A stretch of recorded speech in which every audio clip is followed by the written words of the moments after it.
আসসালামু আলাইকুম। সপ্তম শ্রেণীর বিজ্ঞান বইয়ের বার্ষিক পরীক্ষার মূল্যায়ন কিরকম করে হবে সেই বিষয়গুলো নিয়ে আজকে আমি আলোচনা করব। তাহলে চলুন শুরু করা যাক।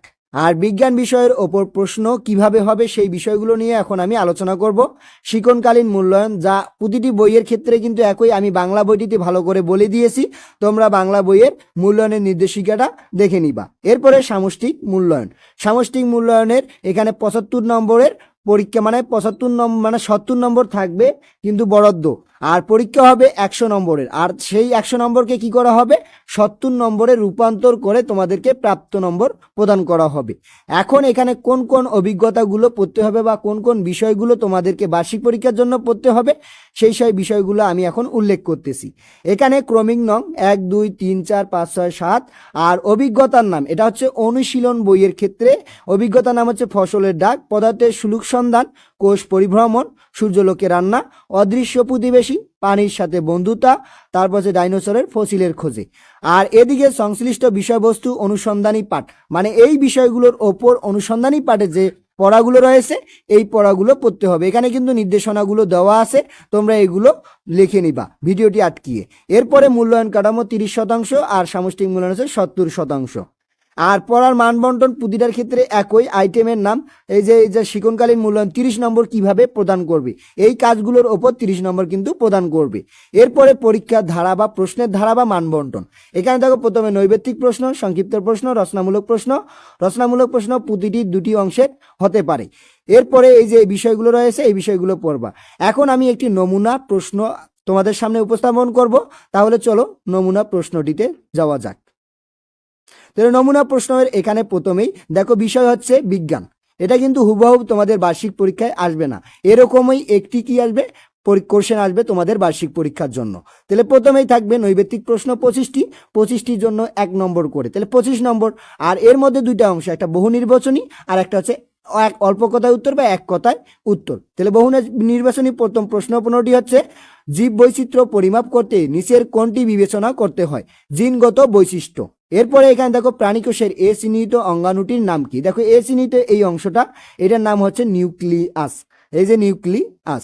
এরপরে হচ্ছে যে উদ্ভিদের রং ধারণকারী কণিকা কোনটি? তাহলে প্লাস্টিড হচ্ছে উদ্ভিদের রং ধারণকারী কণিকা।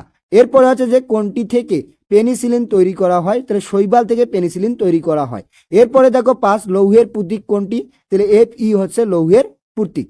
এরপরে 6 যে কোনো বস্তু অন্য বস্তুকে দ্রবীভূত করে তাকে বলে কি? দ্রব্য। এরপর আছে যে পাললিক শিলা কোনটি? তাহলে কয়লা হচ্ছে পাললিক শিলা।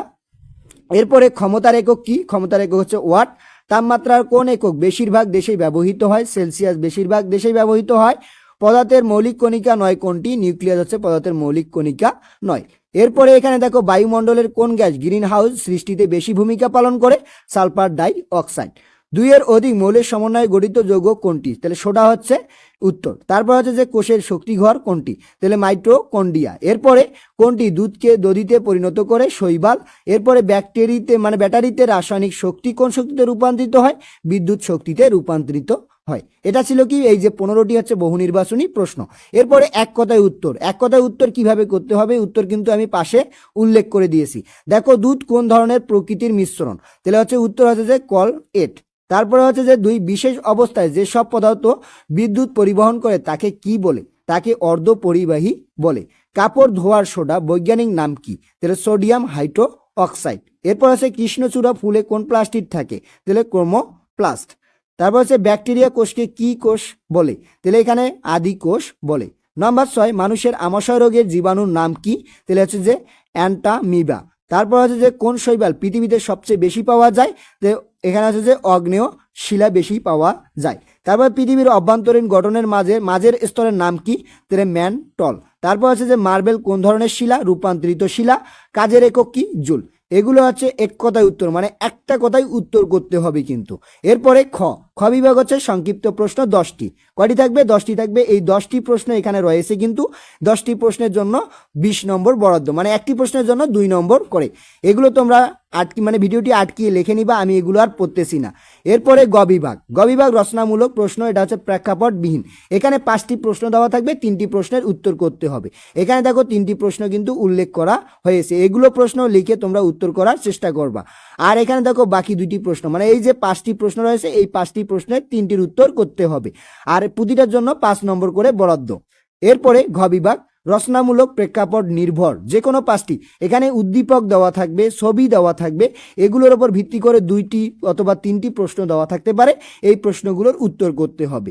দেখো এখানে 2টি ছবি দেওয়া আছে, এর উপর ভিত্তি করে 2টি প্রশ্ন রয়েছে, এগুলোর উত্তর করতে হবে। এরপরে দেখো 2য় নম্বরে একটি অনুচ্ছেদ দেওয়া আছে, এর উপর 2টি প্রশ্ন রয়েছে, এগুলো তোমরা লিখে উত্তর করার চেষ্টা করবা।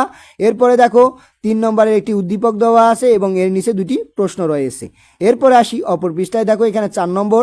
তোমরা ভিডিওটি আটকিয়ে সবগুলো কিন্তু লিখে নিবা, আমার পক্ষে বলা এতগুলো সম্ভব হচ্ছে না, আমি দ্রুত শেষ করার চেষ্টা করতেছি। এরপরে 5, এভাবেই কি হবে তোমাদের কোশ্চেন প্যাটার্নটা হবে। দেখো 7, 6, তারপর হচ্ছে 7, মানে মোট কয়টি প্রশ্ন থাকবে? মোট এখানে 60টি প্রশ্ন থাকবে। এই 60টি প্রশ্নের মধ্যে কি করতে হবে? 5টি প্রশ্নের উত্তর দিতে হবে। একটি প্রশ্নে হচ্ছে 8 নম্বর করে, তাহলে মোট কত নম্বর? মোট হচ্ছে যে 5 × 40 নম্বর। এই হচ্ছে মোট 70 নম্বরের তোমাদের পরীক্ষা, মানে 100 নম্বরের পরীক্ষা। আর 100 নম্বরের মধ্যে তোমরা যত পাবা তাকে কি করা হবে? 70% রূপান্তরিত করে নাম্বার প্রদান করা কিন্তু হবে। তাহলে আজকে এ পর্যন্তই। এর পরবর্তী ভিডিওতে আমি এরপরে দেওয়া কাজগুলোর উত্তর নিয়ে আলোচনা করব। ধন্যবাদ সবাইকে এতক্ষণ সঙ্গে থাকার জন্য। ভিডিওটি ভালো লাগলে লাইক এবং সাবস্ক্রাইব করবেন।